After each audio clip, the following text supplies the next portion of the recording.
Huli na ba ako? Sana sa umpisa pa lang din ako sumuko. Siguro nagbubunyi ngayon ang mga puso natin kasi may tayo pa rin sa kabila ng ating titiisin. Mahal mo pa ba ako? Ang sagot mo ay oo.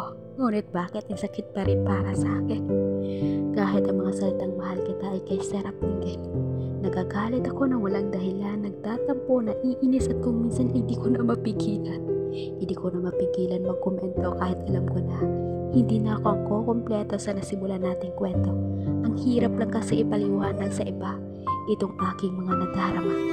Tama ba itong aking nadarama na kahit hindi na pwede pinipilit ko pa? Pinipilit na ibabalik ang dati-dating saya. Alam ko mahal pa dati ng isa't isa. Ngunit paano natin bubuuin ang ligaya? Kung sa kabila doy ay may nasasaktan na. Gustuhin ba natin na bumalik sa umpisa? Patawad ko na hindi na tayo pwedeng magsimula. Gusto ko lang malaman mo na nakaokit ka na dito sa puso ko. Na kahit hindi na pwedeng maging tayo, tandaan mo na ikaw ang una kong minahalang todo. Ang tanga ko lang kasi pinakawalan kita ng diretsyo.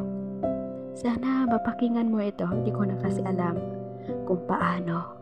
Marami akong nabibigyan ng advice, lahat ng tanong nila nasasagot ko, pero bakit mismong tanong ng isip ko hindi ko masagot?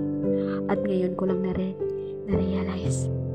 Hindi ko nga pala masagot ang tanong ng isip ko. Pilit niya kasing nilalayo ako sa'yo at kinukontra ito ng puso ko. Mahal, sana di ka magbago. Kahit na gustuhin ko ba na mahalin ka, alam nating pareho na tapos na ang pahina ng ating kwento.